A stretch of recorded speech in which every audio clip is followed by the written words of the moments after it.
Hello, welcome to my channel. My name is Annie, and in this video I'm going to be talking about The Shining by Stephen King. Because The Shining is so well known and most people have seen the movie, read the book, or at least heard references to it, I thought that it only fitting that I talk about the movie along with the book. So at the end of my video, I'm going to talk about the differences between the book and the movie. So I wanted to give some fun facts about The Shining and about the Stanley Hotel and the Overlook Hotel, and then give a quick summary of my thoughts on the book and a generalized, synopsis of the story. And then I was going to talk about the differences between the movie and the book, and that's how I'm hoping this will go. So here are some fun random facts about The Shining. The Shining was published in 1977, and it was Stephen King's third published novel. So here's the deal. I cannot memorize anything or retain anything, so I have to write everything down. So I had to write down all my facts and all my notes and everything. So I'm reading, obviously, off card. So if you see me reading, I hope that doesn't bother anybody. I don't know why it would, but that's just the way it is. So just wanted to let you know. The story goes that Stephen King brought an atlas to his kitchen table and told his wife that wherever the page of the atlas landed would be where they would go on vacation. And the page landed on Boulder, Colorado. This led to Stephen King and his wife Tabitha to check into the Stanley Hotel in Estes Park, Colorado on October 30th, 1974. I'm just going to stop for a minute and put on my glasses because I forgot to put them on and I can't see very well, so I'm going to nerd it up. Okay, now I can see better.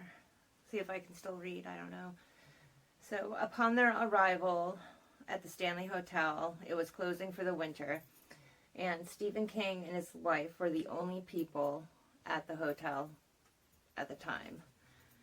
So during their stay, Stephen King and his wife ate dinner in the Grand Hotel dining hall. It was this huge hotel, fancy dining room.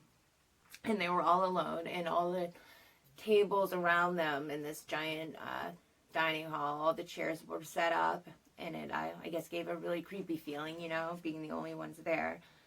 And they went to the bar, the hotel, and they were served by a bartender named Grady. And I thought that was kind of interesting, and if you know The Shining, you know the name Grady, so I guess that's where that came from.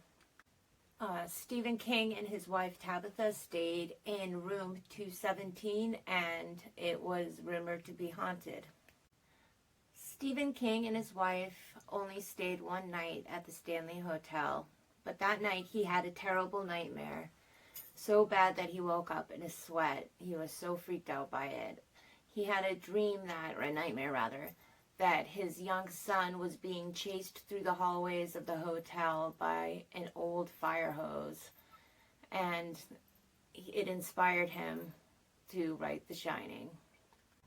Stephen King came up with a title for his third novel after hearing John Lennon's song Instant Karma, and hearing the lyrics We'll All Shine On inspired him to title his third novel The Shining. Because Stephen King used the Stanley Hotel as inspiration for the Overlook Hotel in his novel The Shining, I thought that I would share some interesting facts that I learned about the Stanley Hotel. Okay, so I'm just going to read these off. The Stanley Hotel was built by a man named Freeland Oscar Stanley, who was a wealthy inventor.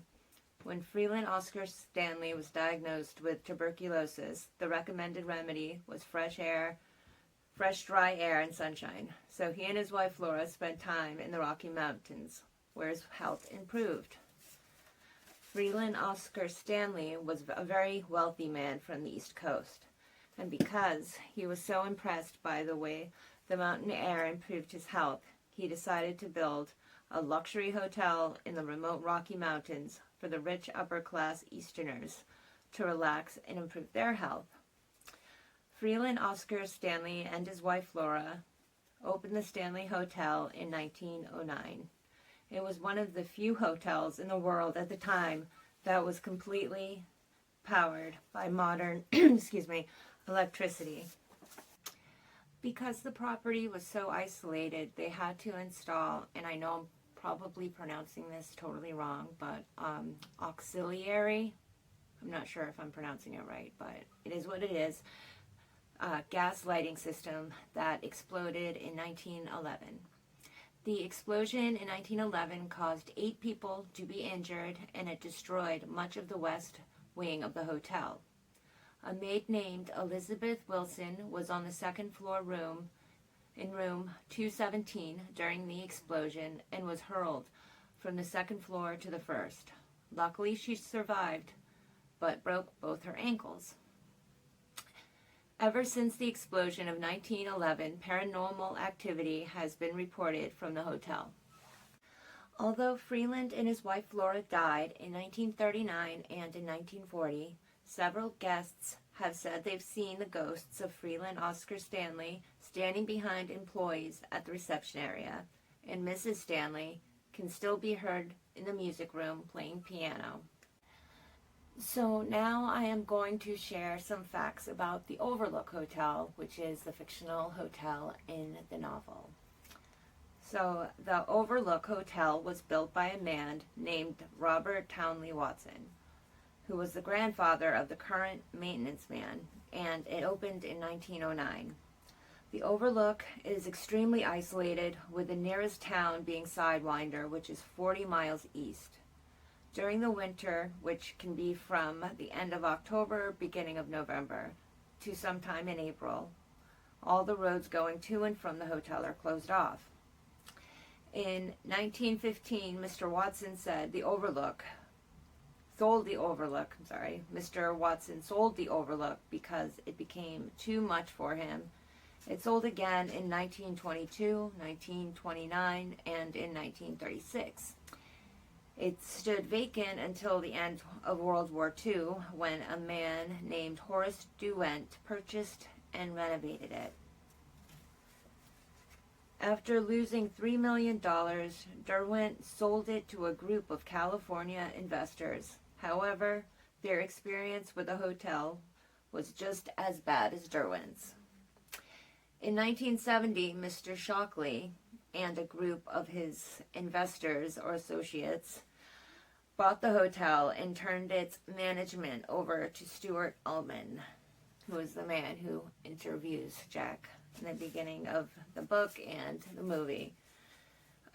Many important people have stayed at the Overlook, like the Rockefellers, the DuPonts, the Vanderbilts, and the Astors, along with 4 United States presidents: Wilson, Harding, Roosevelt, and Nixon.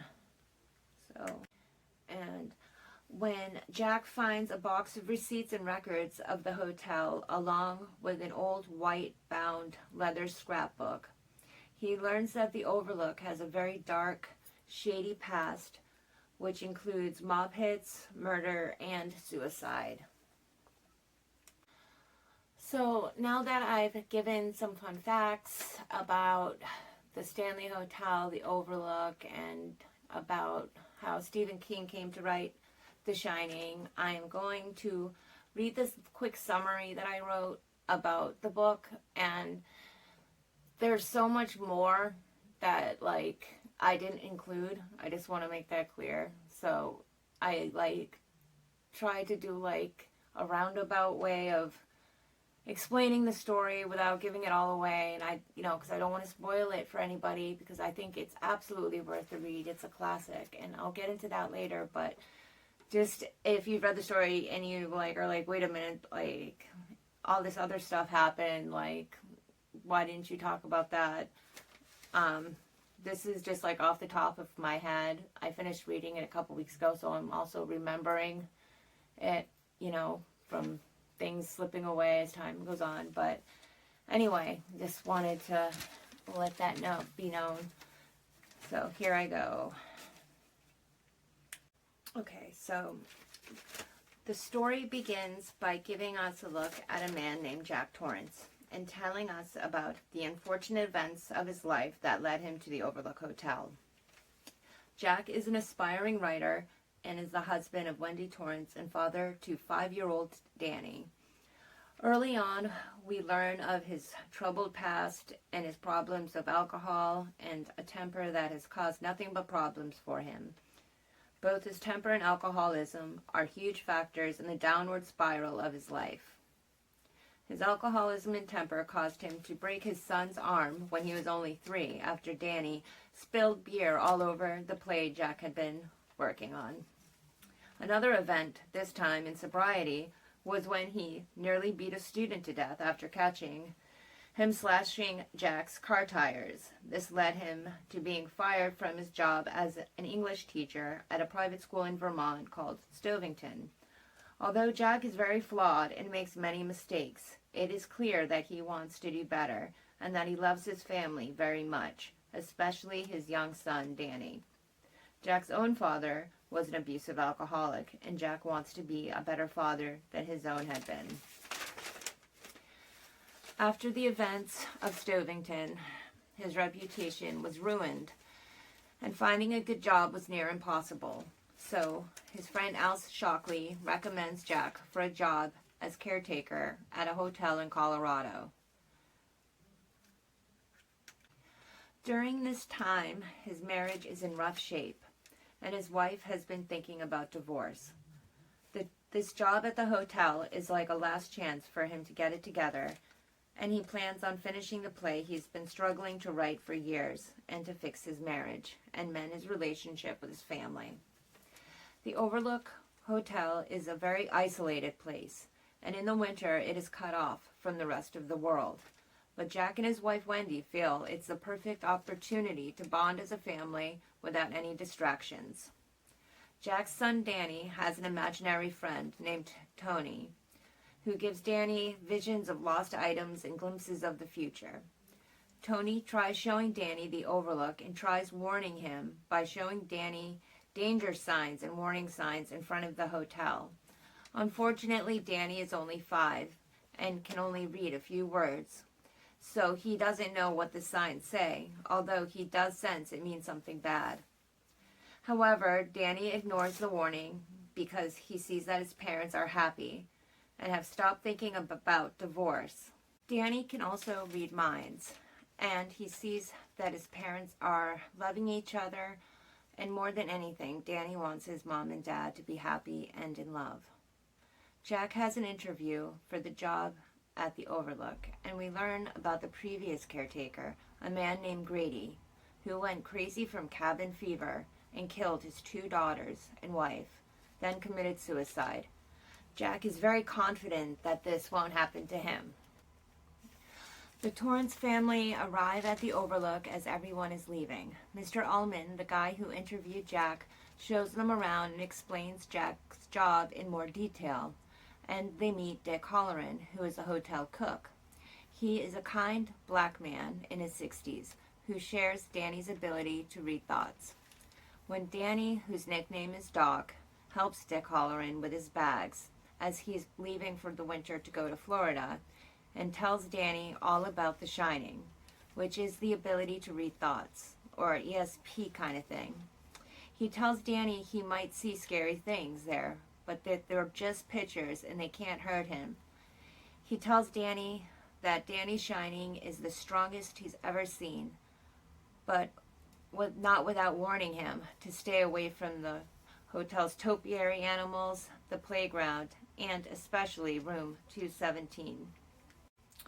He also lets Danny know that even though he's going to be all the way in Florida, if Danny is ever in trouble or needs help, all he has to do is yell for him, and he just might hear him because Danny's Shining is that strong. In the beginning, everything is going great for the Torrance family. Jack is finding new inspiration to write his play. The whole family is spending quality time together, teaching Danny to read, playing in the snow, and having fun together. Jack keeps busy with handyman jobs and checking the pressure of the old boiler in the basement. It's a basement that he finds old records and an old leather scrapbook of the hotel. Whenever he's down in the basement, he reads and learns more about the hotel and its history. Gradually, strange things start happening. For instance, Jack bombed a hornet's nest, killing them all. However, after giving Danny the empty nest to put in his room, all of the hornets came to life again. Another strange thing is the elevator running by itself in the middle of the night. The more time Jack spends learning about the hotel, the more obsessed with it he becomes. Soon his devotion is not with his family, but with the hotel. And as the family is snowed in with no way out and no way for help to come, or even know they're in trouble, they are trapped inside this hotel of evil. Jack's obsession turns into absolute madness. In his insanity, Jack's desire to have the hotel want him, he agrees to sacrifice his family and to kill his wife and son. This leaves Wendy and Danny petrified, with nowhere to go or nowhere to hide from Jack, who's wanting to murder them, and from the horrors of the hotel itself. This is a terrifying story, and it takes Danny's shining and a miracle to make it out alive. This is a very abridged summary, as I mentioned before, because I don't want to give it all away. And even if you've seen the movie, I really encourage you to read The Shining at least once in your life. I think the more times you read it, the more you get out of it, and the more you enjoy it. Like, each time you read it, you, see something you didn't see before, and it's weird you read the same words. I don't know how it happens, but it does, and it's really cool, and it's a really, really good book. And even if you read it and didn't like it, try it again, and you might feel differently. You might not, and if that's the case, then what's the harm? Whatever, you didn't like it. But I think that most people really do like it, so that's what I think. But I'm going off my thing, but I think it's a really good book. I really liked it, and that so much stuff happens that I didn't even bring up, and it's just crazy. There are a ton of great parts in the book. There's great parts of the movie, but the book is the original, and it's pretty amazing. I think Stephen King fan, obviously, but I think his imagination is pretty wild. So I mentioned that I was going to talk a little bit about the movie. So here's what I got. I have some differences between the book and the movie. And the first is the notorious hedge maze from the movie is not in the book. Instead, the novel has topiary animals that come to life. So that famous scene at the end of The Shining by Stanley Kubrick. Everyone knows the maze scene where the frozen Jack and Danny's running through the maze, and it's super scary. Not in the book. They have these hedge animals that come to life and guard the hotel, and they're pretty scary on their own, but I get why they couldn't do that, because that would probably cost a lot of money, and it would probably be a little bit of a nightmare. So, and the movie came out in 1980, so whatever they had, they probably, I don't know if they had the technology to do it, but anyway, number 2, the Grady twins. Although King explains their death in the novel, we never actually see or hear from them, unlike the movie, where they definitely make their presence known when they ask Danny to come play with me forever and ever and ever and ever. Come play with us, Danny, forever and ever and ever. I'm being weird. Number 3, the blood in the elevator from the movie is not in the novel, but is synonymous with Kubrick's version of The Shining. So, you know, you see those blood elevators and you know what that is. So, number 4, in the novel, it is room 217 where the tub lady is. But in the movie, the tub lady is in room 237. Number 5.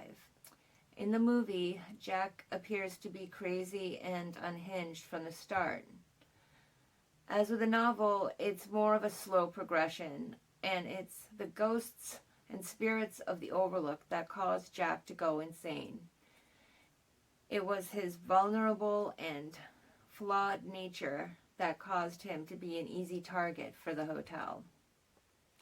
6. In the movie, the line, "all work and no play makes Jack a dull boy," is absent from the novel. Number 7, another famous line from the movie, "Here's Johnny," is also not in the book. And actually, Jack Nicholson ad-libbed it because at the time, Johnny Carson hosted The Late Show, and it was famous for beginning each night with the line, "Here's Johnny." Number 8, Wendy's character is completely different from the book and the movie. Book Wendy is so much stronger. She stands up for herself and to her husband. Stands up for herself and to her husband.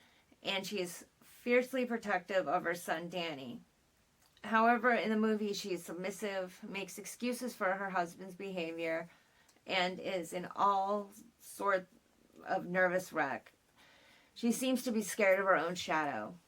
Also, she's blonde in the book, which is a random fact.